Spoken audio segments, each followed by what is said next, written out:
Good Sunday afternoon to you. How you doing out there?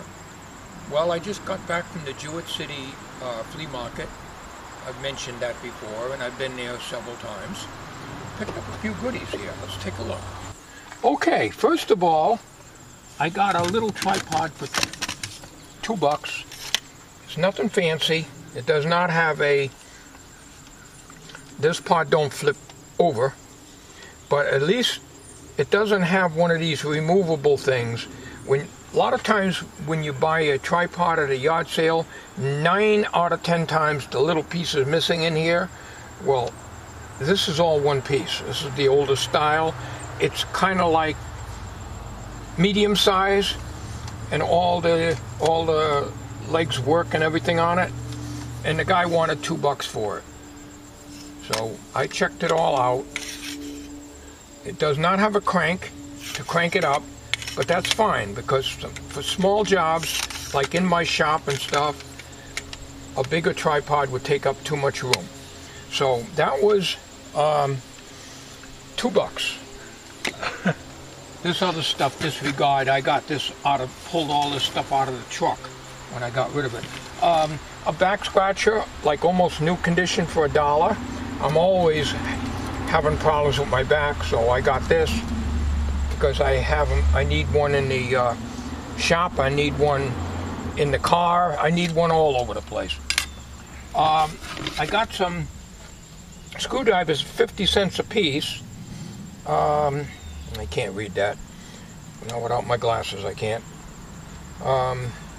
Flat blade, brand new, 50 cents a piece. This is a number one Phillips with a very long shank on it.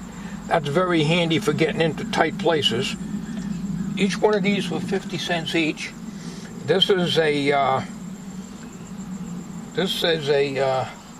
this is also a number one, because number one Phillips I don't have too many of with the long shanks.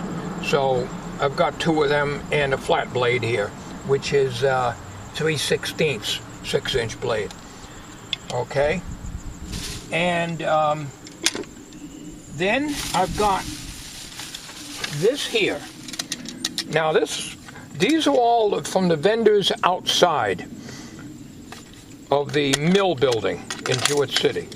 This is a military meter. Now the guy says he wants $5 for it. I'm not 100% sure if the meter movement is good. It don't appear to be moving too much there. But there is no zero adjustment. I took a chance for $5. It's some kind of a multimeter, military, nice case, for $5. All right, we'll just put this all in here. Now, here, it looks like somebody got really hungry and ate a hole through this. This is a tube tester, and I'll take it out on the bench. It's very, very musty and stinky, so it will not go into my shop. I think it's a Knight. The guy says, give me $4 for it. Okay? It's an emission tester. It's nothing fancy. And whether I'll even keep it or not, I don't know. It really needs a good cleanup. I'm going to take that out to the bench, and we're going to open it up on video here. I've got the roll chart. It tests the older tubes. The filament voltage works. AC circuit switch appears to be very hard to move, but it does move. It's got the typical load control. You know, it's an emission tester. It's nothing more than that. But it looks like somebody got really hungry and ate a hole in that thing. I can't imagine anybody cutting a hole in that like that, but that's pretty bad. All right, well, that was my finds for today. Let's go out to the bench. We'll set you on this tripod, and we'll open this thing up. Okay, what I'm going to do here is I'm going to try to get this out of the case. It's got to come out of the case. It's very, very, very rusty. and very stinky and musty. The cabinet case top is in pretty good shape, except for the hinges and stuff. I won't even attempt to run this yet, because it's missing one of the knobs here. I'm not going to do anything with it other than to pull it out and clean the mess out inside.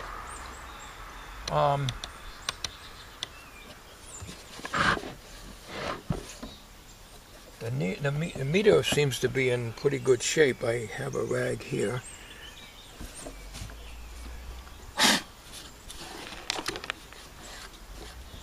The guy I got it from, he says he just got it out of a basement. He knows nothing about it. Matter of fact, he was telling me people don't even know what these things are. Nobody was interested in it. There was another vendor over there. These are all outside vendors. And the outside vendors, you get the better deals. I got there at about 8:15 this morning. This is Sunday. They only run on Sundays over there. And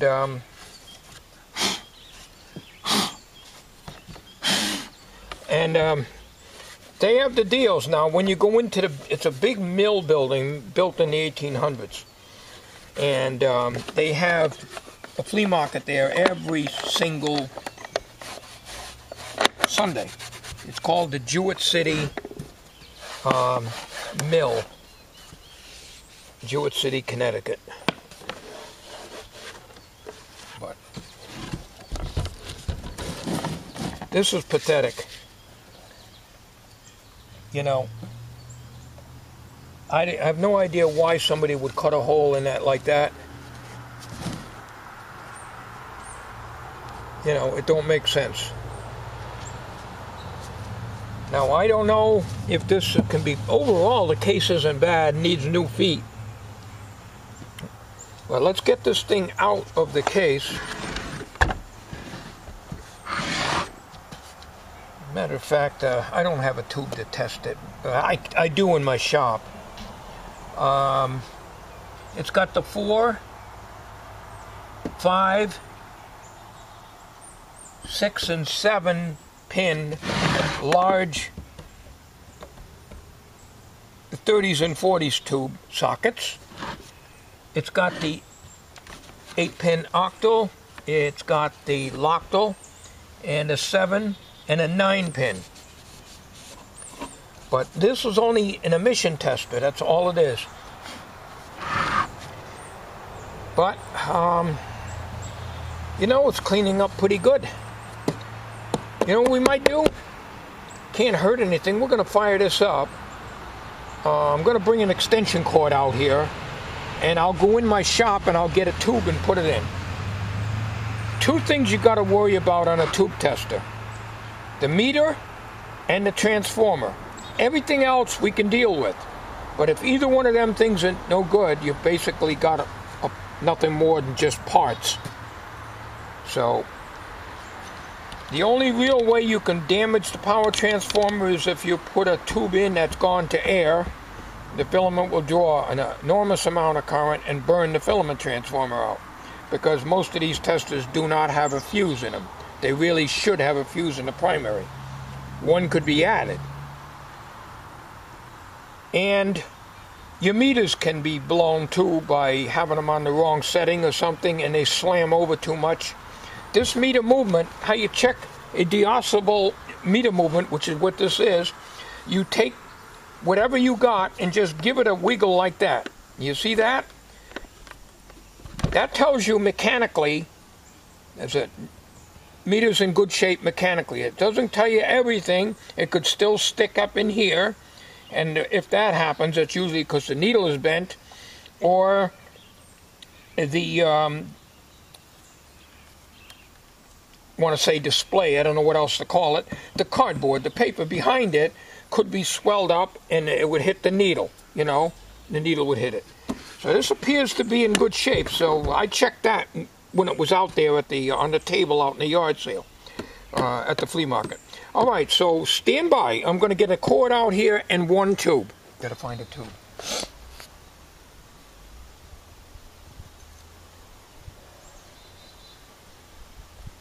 All right, we got here. This tube tested weak. This is a 6CD6. It's a horizontal output tube for black and white television. So we're going to look up a 6CD6. I assume it would be on this chart. I like these roll charts better than looking at a book, but I think the roll chart is going to have to be, let's see,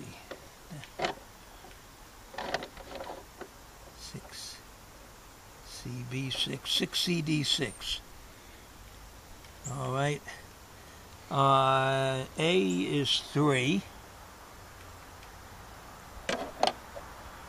1. This knob's got a frozen set screw in it. Takes an 1/8" screwdriver, flat blade.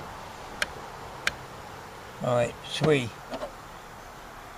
6.3 is the filament. 6.3. C is 17. That would be here. That knob is off. We got to set that knob. We'll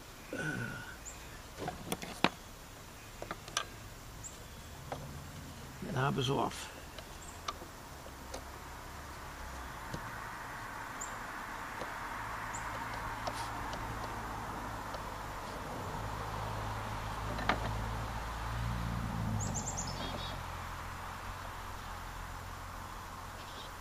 Okay, the most important thing is the 0. It doesn't always have to hit 100, but you want it to be on 0. We've got to tighten that up. Very hard to see that. Have to almost go by feel.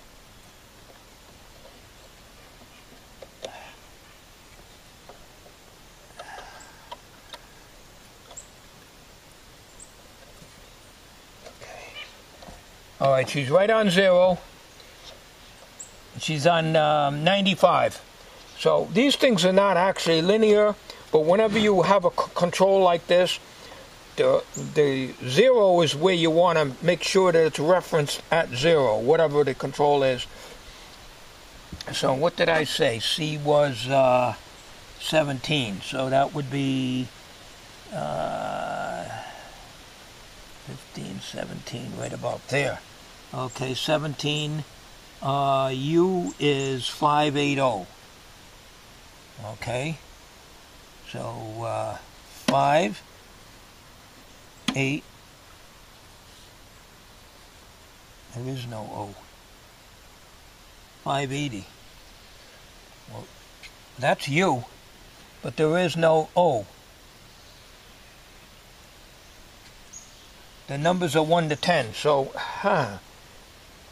the numbers are 1 to 10 on this.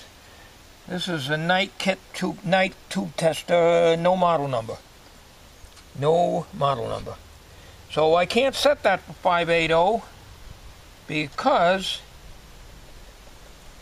there is no O, no 0. 580, that's what it says here, 580, right down here. D is 23. All right, 2.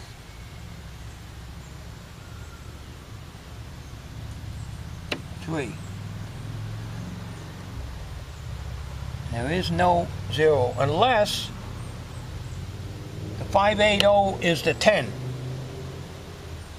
We'll find out. We're going to plug her in now.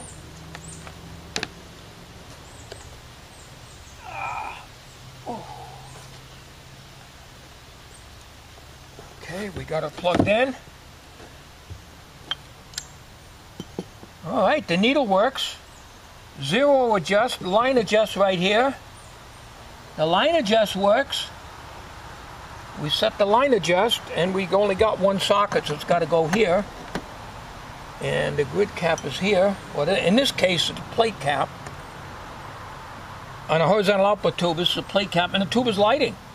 So we got a good power. We got to set the line again because the tube draws current off the transformer. So we set the line adjust. All right. Now, okay. How do we test for emission on this? Okay, here it is. The short. I can feel a buzz on the chassis. I can feel it. In other words, it's a hot chassis. So this is going to get a 3-prong plug on this. Grounded. The 3rd prong will be grounded to the frame. I used to, when I had my Hickok 6000A, I could feel a little buzziness if I had to plug in right on my hand. And I'm outside here, so you're going to get a little more. In other words, you got leakage current. Always, all my test equipment had 3-prong plugs. But when I had my 6000A, I never changed the cord. It had the original nice Hickok cord, and I didn't want to really take it off and put another cord on. You can see the value. This tube here tests weak in my other tube testers. Wait. Well, here it says good. I wouldn't believe that too much. I would trust my B&K 606, which shows weak, and the Radio City Products 308 tube tester showed this as weak. This shows good. So I wouldn't necessarily believe that. But this is your load control here. This affects. So if you don't get that right on, here's 10, 12, 14, 16, about 17's right there. So it probably needs calibration, but the tube tester works for $3. Okay?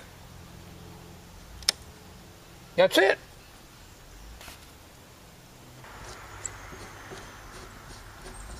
Alright, what I am doing now is I am taking out the slotted, rusted screws, and judging how hard these are coming out, I would say this has never been taken out of the case. Whoever made that hole in there did it right with the equipment in it. What I like to do on these things, same with my ICO, all my ICO equipment, I replaced all the screws at Phillips. They're much better because you're too easy to slide when you're tightening the screws or even taking them out to scratch the first surface of the face with a slotted screw. So I replace them all with Phillips, and that's what I'll probably do here too. I mean, it's not a collectible. It's an oldie though. And I'm surprised I got it so cheap. I wouldn't have paid. The guy wanted $5 for it, and I says, it's got an awful big hole on the side, and it was all dirt inside, all kinds of crap. I didn't see any mouse turds, but it could have. I mean, looking in there, it was hard to see in there. The only thing that bothers me is this setting here, the 0, the 580. You know, it bothers me because there is no 0 unless you use the 10. So that could be why it's reading high, but there is no 0 setting. It starts at 1 and goes to 10. So it's possible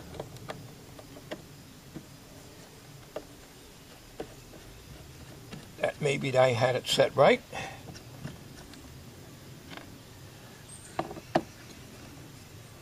So we will see how it looks inside when I get it open here.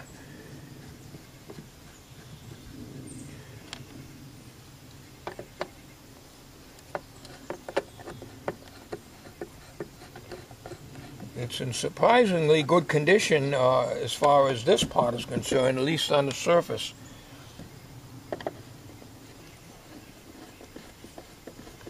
It's a Knight.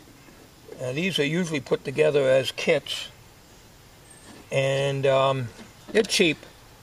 They're nothing more than an emission tester. And in here, you got a short light, and that's all that is a neon bulb. So let's get this open here. This is unplugged. Well, transformer is very, very rusty. And the whole thing stinks really musty, really bad. Really bad. So, alright, there's two dial lights that are both burnt out apparently. There's your line control rear stat. It looks in good shape. So we're going to do here, and this is your capacitor. In a tube tester like this, you usually just one capacitor as a 0.1 for the short indicator. These are usually bad and should be replaced because it could show a short all the time. And there's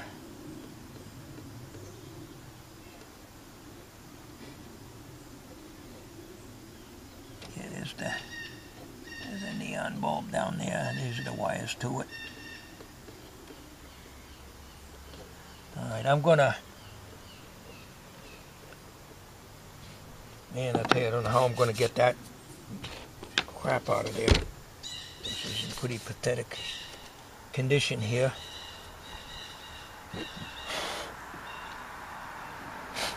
Alright. We'll come back in a minute here. I'm gonna try to clean this out.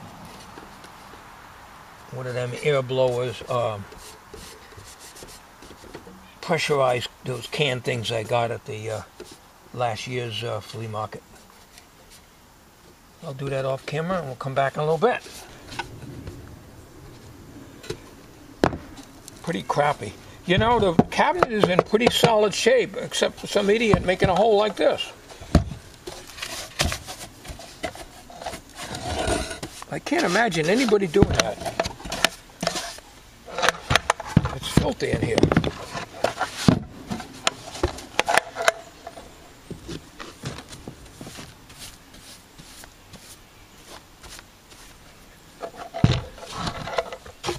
This air thing here, these things aren't not very strong at all. This can's about up to here. Not very strong. Just very light breeze. I don't know, but if you tilt it down, then you get the frost out. You can use this as freeze spray, just go down like that. And I've used it. It's not very powerful though. I can get my air compressor out, I can do better than this thing.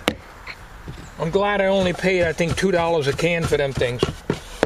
Because they're not all that good.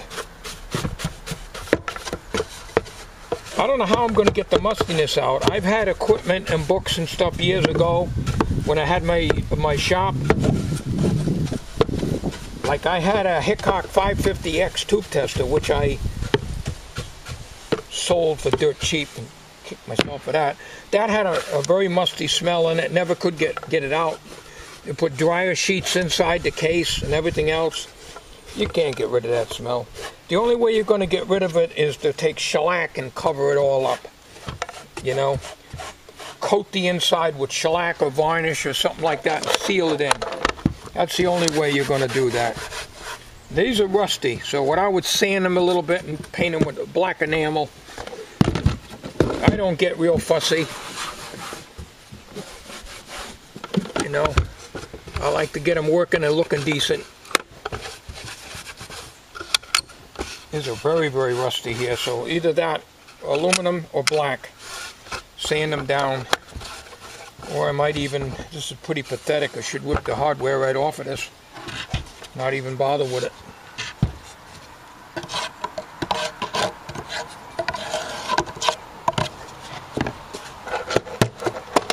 Alright, so,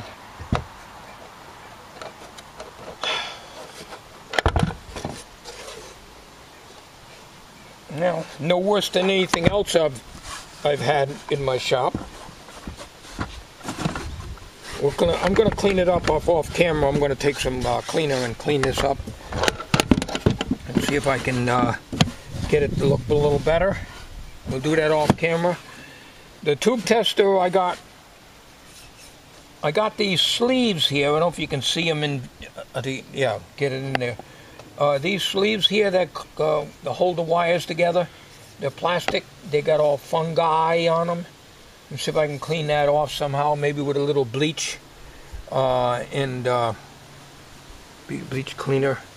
I have some of this. I mixed this up. I probably could bleach and cleaner, all kinds of stuff in there, and just probably just rotate it. Let's get you up here so you can see it a little better.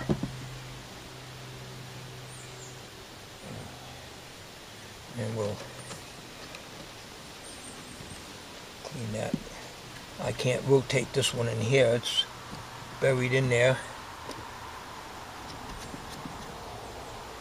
I'll work it in with the screwdriver.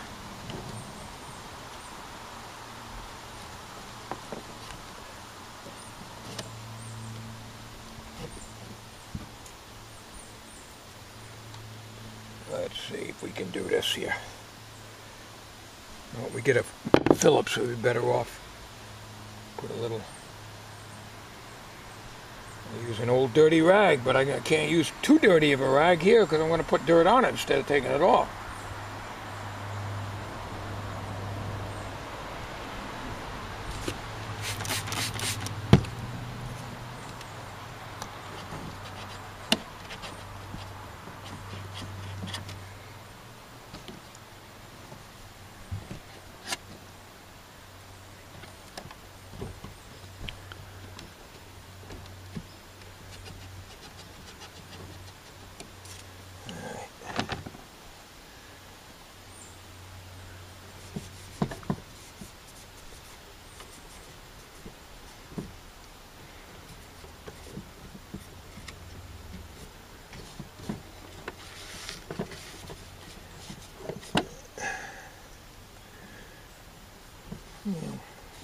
It's not all that bad. It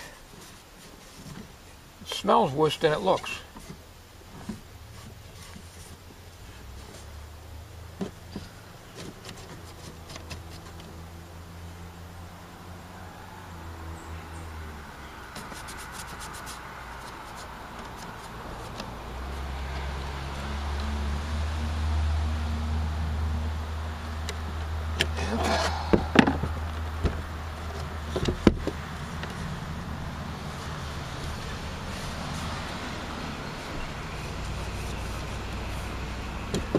And your cord is fungi. A little bleach will kill that. It's not cracked, otherwise I'd replace it. I got the test lead wire, but this is in good shape, so I don't need to replace that.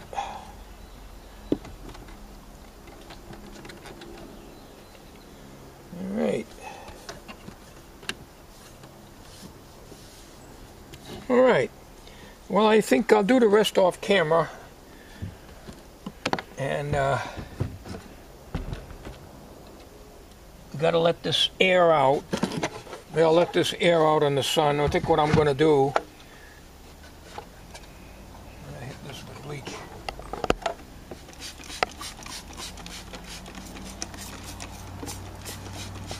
This is bleach. Cleaner. You can't go by what's on the bottle here. I've got a little of everything in there that I mixed up when I was killing caterpillars, so look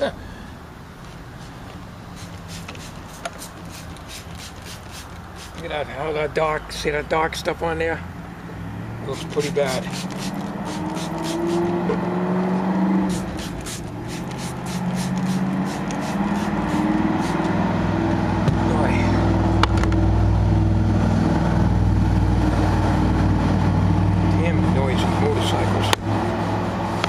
Should outlaw them. Outlaw the damn things. Should be a law against it. Now, see, that's looking a little bit better. Almost presentable. I don't know about this though. I don't know about this. If this don't come off, we paint it. We'll paint it. That's all.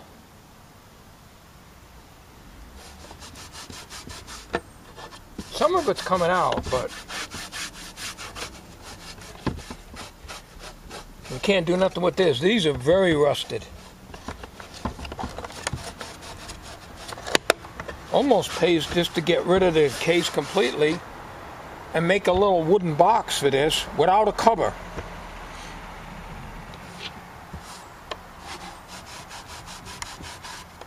Some of it's coming out. See? It's coming off. I think we'll do the rest off camera. Alright, we're hillbillying the old goat way of cleaning things. Single edge razor blade. Very handy. Open boxes with them and everything else. We just clean around things. This all has to be sanded, wire brushed, and just get a coat of paint on it. But I don't even know if I'm going to do that. I just want to clean this up enough so that I can maybe stick the tester back in there with some dryer sheets and get, you know, protect the tester a little bit. So, it's coming off.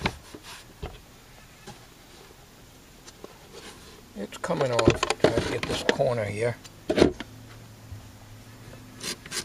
I'm just going gently. I'm not pushing down hard, so we don't want to tear the material. Here's the gentle. And this is not a very sharp razor blade anyways. I don't use the real sharp ones for things like this.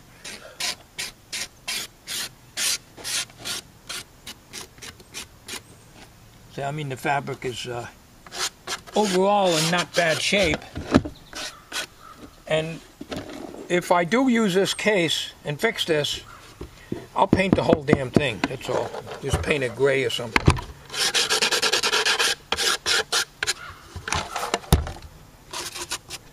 Like here, this is almost like paper. This is wet because I got bleach in there, bleach spray.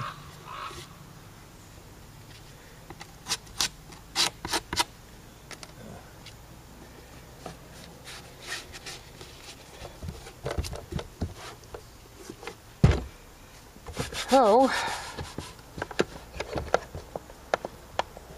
think we'll get a different rag. This is pretty well crapped up here. So we'll come back in a minute. I got a pair of John from Arkansas shorts over here, and he sent them to me. He said I needed some cleaning rags, and I said, well, okay. So he says you feel free to use them on whenever you need to clean up. So thank you, John. Appreciate that.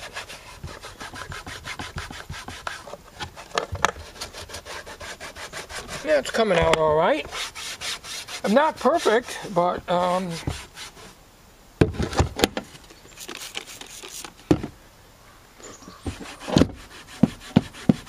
yeah, let's live. I can live with this. And like I say, I'm going to let this thing air out. I'll be very careful with the tester. I'm going to let that air out. I'm going to leave that these things on the bench while the sun's hitting them, and let the sun do a number on them.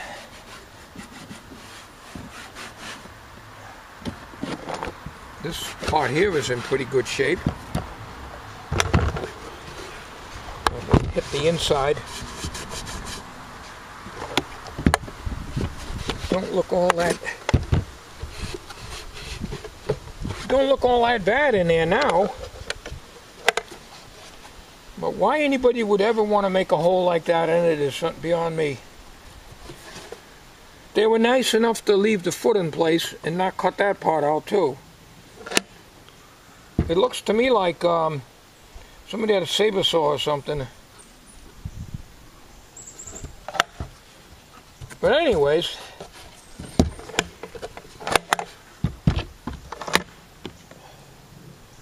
let's see. Hit that a little bit more here. I don't want to. If I take the finish off the covering, it's no big deal. I'm going to paint it anyways.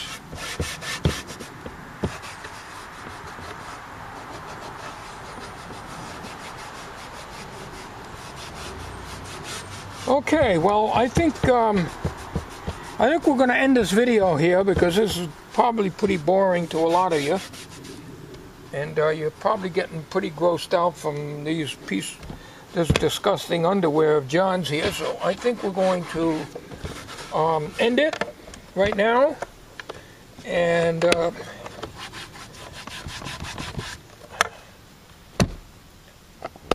thanks for watching.